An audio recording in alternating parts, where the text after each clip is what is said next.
The spikes can introduce bacteria deep into the punctured wounds. Look at this. It goes on and on and on.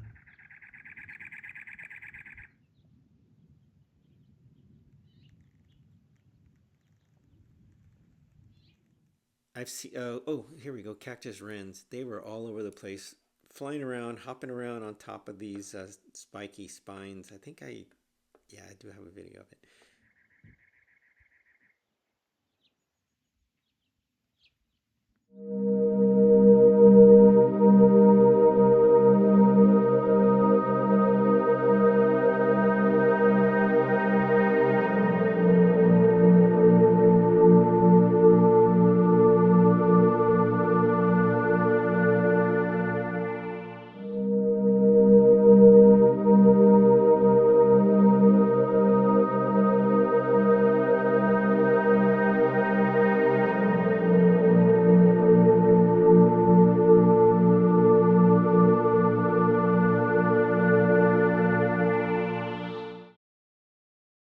Hello, world. Hello, future self. We are moving down into California, Joshua Tree National Park. Several nice hiking areas. We are going to the Cholla Gardens, which is right here. Very short hike. Takes you well, very short actually, but it looks like it's a new new area where it's paved as well. Looks like it's wheelchair accessible. Along here is gravel. It gets to some wooden planks across and gravel all the way back around. Very easy. Plenty of parking, as you can see here, right off the Pinto Basin Road. If you've never seen Cholla, I want to say Cholla, but Cholla Cactus, you'll be amazed at this site. I have some very good sunset pictures. Okay, very short hike. Enjoy.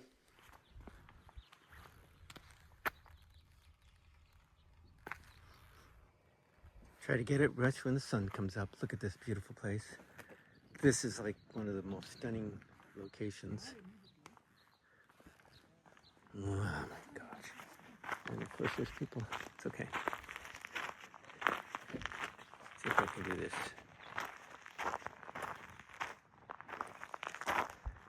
Stunning. Look at this. Cholla? Cholla. I want to say it's Cholla, but we'll find out the proper.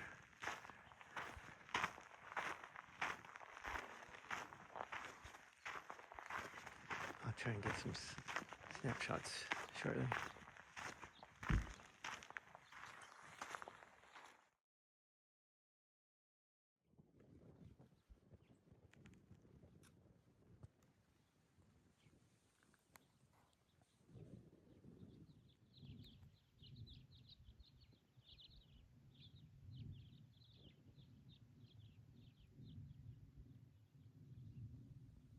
World, hello, future self. We are in Joshua Tree National Park, California, and we are going to discuss the Cholla Cactus Garden. Figured out how to say it. I'll show you in a second. The Cholla Cactus Garden. It's unique on the Pinto Basin of Joshua Tree, of course, and it's also called Teddy Bear Cholla. This is going to be I have some very cool sunrise views on the trail. The garden is located off Pinto Basin Road, 12 miles from the south, 20 miles from the north. Joshua Tree is huge, by the way. National Park, that is, the driving from north to south. Let's see. Don't touch the teddy bear Cholla cactus. It looks fuzzy. It looks soft. There's a bunch of warning signs as well. But their spines have tiny barbs that easily detach and are painful to remove. They're called jumping Cholla, which describes what they do. You brush against it and it jumps onto you. Probably like static. That's what first thing I'm thinking about. Make sure you have good shoes when you hike this trail. It is hot, of course, in the desert during the summer. I've seen. Oh, here we go. Cactus wrens. They were all over the place, flying around, hopping around on top of these spiky spines. I do have a video of it. They were hopping around. I said the warning sign says basically if you're not a wren, don't touch it, because these wrens were interesting. The birds were just hopping from plant to plant, cholla to cholla. Oh, here we go. How to pronounce it? Cholla, cholla, cholla, cholla. Okay. Has that Spanish ñ sound that double L makes. Okay, the cholla here. Again, it's generalized what they used it for. The cholla plant itself, the flower bud, was unopened, known for were a primary food source. Okay, the fruit, which I found interesting. I wonder when the fruits, because that garden would probably look amazing with all the fruit on it. The fruit, the cholla species, was also consumed after carefully removing the small spines. It looks like the stems and pads were used, were occasionally eaten as well. Looks like there's some medicinal purposes for that the Native Americans used. Internal ailments. The fruits were used as a diuretic to alleviate urinary tract discomfort. They made some tools out of it as well. Wow, very resourceful Native peoples. Symbols and spirituality, thriving in the harsh desert, the blooming red flowers of the cholla was an indicator for the Acoma and Laguna tribes that it was time to plant beans. Plant some beans around there. How tall do they grow? Up to 15 feet. That's crazy. 4.5 meters. Because the ones out there, well, I guess there's some that are tall, but I didn't see any 15 feet. That's pretty big. Okay. Teddy bear cholla. Here's the fruit. I wanted to know what they look like, and I go, oh, I recognize these now. Occasionally you see them in stores, in specialty stores. Especially if you go to Hispanic stores, you'll see them in there. Interesting. Different ways they look on different cholla plants. I guess I wonder what the runs in the Joshua tree look like. Have to find out when that happens and come back. How do you eat the cholla? Raw, juiced, or cooked into various dishes. Okay, so you just eat. It says here you can eat the fleshy after you clean it, of course. You eat it raw. Eat the fleshy inside. It is sweet / tart flesh inside. You can juice it, of course, and make jellies, syrups, sorbets.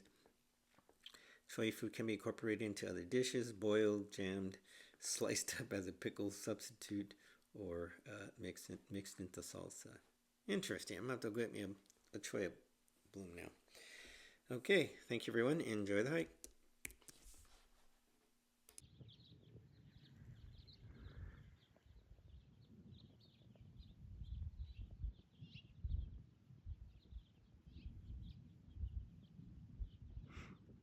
Look at this. It goes on and on and on.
Birds are talking.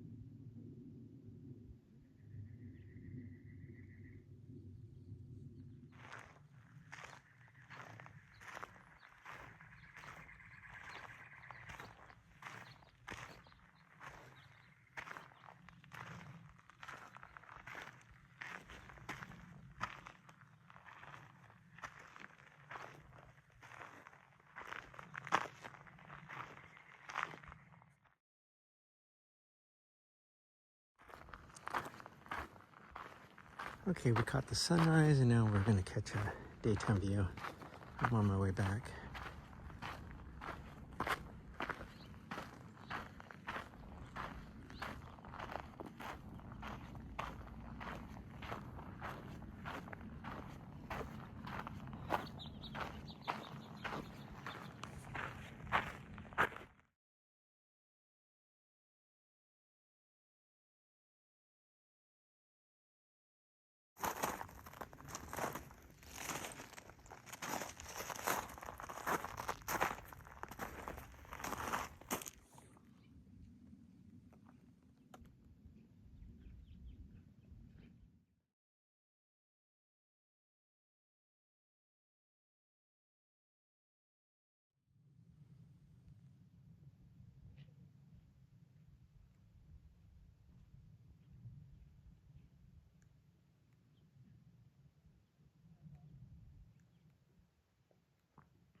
Cholla cactus deadly. Cholla cactus are not inherently deadly or poisonous to humans, but they pose significant physical hazards due to their unique barbed spikes. The spikes are extremely sharp and have microscopic barbs that hook into your skin, making them very difficult and painful to remove, called jumping cholla. Infection. The spikes can introduce bacteria deep into the puncture wounds. In a rare extreme cases where a person or pet is covered in a large number of spines, porcupine, can you picture that? Perhaps by falling into a dense stand, the sheer number of puncture wounds could lead to significant blood loss or shock, although this is highly unlikely. The danger can be summarized as painful, difficult to remove spines that require immediate medical attention to prevent serious infection. Crazy.